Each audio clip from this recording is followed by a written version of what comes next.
호주에 사는 한 남자가 있었습니다. 그는 눈이 오나 비가 오나 매일 같은 시간에 조지 스트리트에서 전도를 했습니다. 그러나 전도를 시작한 지 16년이 됐어도 열매가 없었습니다. 남자는 자신의 삶을 돌아보며 열매 없는 열심이라고 자책했습니다. 그래도 하나님과 한 약속이 있었기에 남자는 다시 전도지를 들고 거리로 나갔습니다.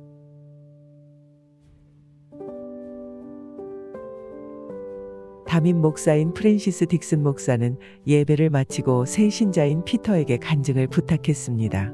피터는 자신이 예수를 믿게 된 사연을 성도들 앞에서 간증했습니다. 해군에 복무 중일 때 호주 시드니를 방문한 적이 있습니다. 조지 스트리트를 지날 때였습니다. 어떤 중년 남자가 저에게 다가와 말했습니다. 실례합니다. 구원받으셨나요? 오늘 밤 죽으면 천국에 가십니까? 저는 그 말이 계속 신경 쓰여서 영국에 오자마자 선교 여행에 동참하게 되었고 그곳에서 그리스도인이 되었습니다. 그의 간증에 은혜를 받은 목사가 그를 진심으로 축복하고 격려했습니다.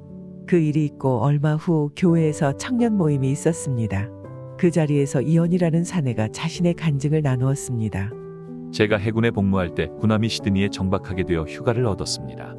짧은 휴가를 어떻게 쓸까 고민하면서 조지타운을 걷고 있었는데 한 노신사가 제게 말을 걸었습니다. 그분은 제게 젊은이, 만약 오늘 죽게 된다면 젊은이는 어디로 갈 것 같은가? 천국인가 아니면 지옥인가? 노신사의 말은 여러 달 동안 저를 괴롭게 하였습니다. 저는 고심 끝에 예수님을 영접하고 그리스도인이 됐습니다. 딕슨 목사는 머릿속이 복잡해졌습니다. 이언의 간증이 전에 들었던 피터의 간증과 비슷했기 때문입니다. 몇 달이 지나 딕슨 목사는 남아프리카 아데레이드에서 설교할 기회를 얻었습니다.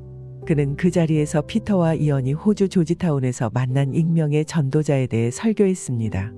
그리고 설교 중에 갑자기 한 사내가 일어나서 격앙된 목소리로 소리쳤습니다. 저도요. 저도 해군 복무 시절에 그분에게 전도를 받고 그리스도를 영접했습니다.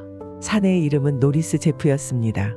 조지타운에서 전차를 기다리는데 낯선 중년인이 다가와 그에게 말을 걸었습니다. 이복의 젊은이, 만약 오늘 죽는다면 어디로 갈 것 같은가? 천국인가 지옥인가? 천국으로 갔으면 좋겠는데요. 노리스가 진담 반, 농담 반으로 대답했습니다. 희망만 가지고 갈 수 있는 곳이 아니네. 그날 중년인과 나눈 대화는 노리스의 영혼을 계속 자극했습니다. 노리스는 착한 성품으로 결혼해서 교회도 나갔습니다. 그러나 진정한 그리스도인은 아니었습니다. 구원에 대해서 한 번도 고민해 본 적이 없었습니다. 노리스는 자신이 위선자의 삶을 살았다는 것을 깨닫고 군대 막사에서 무릎을 꿇고 진심으로 예수를 영접했습니다. 피터와 이언에 이어 노리스까지 딕슨 목사는 조지타운의 이름 없는 전도자가 정말 놀랍다고 생각했습니다.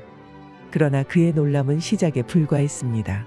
LA와 펄드에서 초청 강연을 하던 중 그와 똑같은 간증을 2번이나 더 듣게 됩니다. 그 후 몇 년 동안 딕슨 목사는 세계로 복음 여행을 다니면서 조지타운의 길거리 전도자에 관한 얘기를 계속 들을 수 있었습니다. 영국의 한 집회에서는 일단의 목사들이 그에게 와 그들 역시 호주의 한 전도자에게 정신이 번쩍 드는 질문을 듣고 회개했었다고 고백했습니다. 인도 선교사 집회에서 만난 한 인도인은 시드니에서 외교관으로 근무하던 시절 조지타운 전도자의 질문을 받고 개종하였다고 고백하였습니다. 또한 지금은 선교사가 되어 십자가 사역을 시작했다고 하였습니다.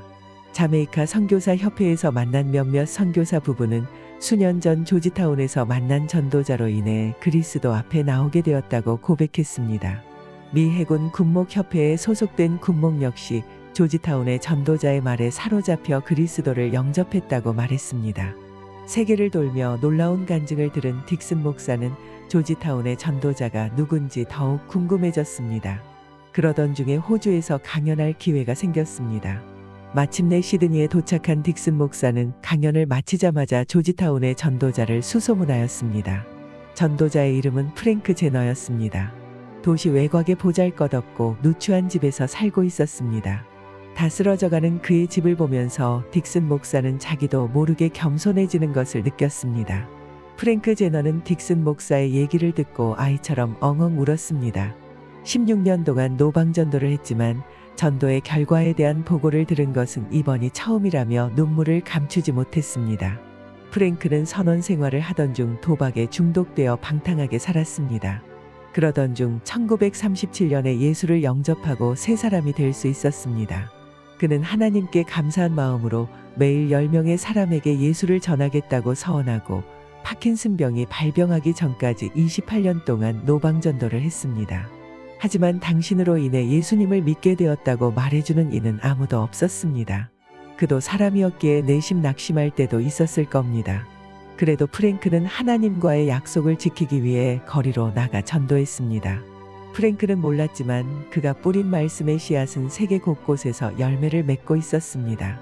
그가 전도한 사람들이 최소 10만 명이 넘을 것으로 추정됩니다. 지금 열매가 없다고 낙심했나요? 그럴 필요 없습니다. 프랭크 제너처럼 당신이 뿌린 복음의 씨앗이 세계 곳곳에서 열매 맺고 있을 테니까요. 반드시 열매 맺게 해주시는 주님을 믿고 다시 일어나 나아가세요. 나의 간절한 기대와 소망을 따라 아무 일이든지 부끄럽지 아니하고 오직 전과 같이 이제도 온전히 담대하여 살든지 죽든지 내 몸에서 그리스도만 존귀케 되기를 소원합니다.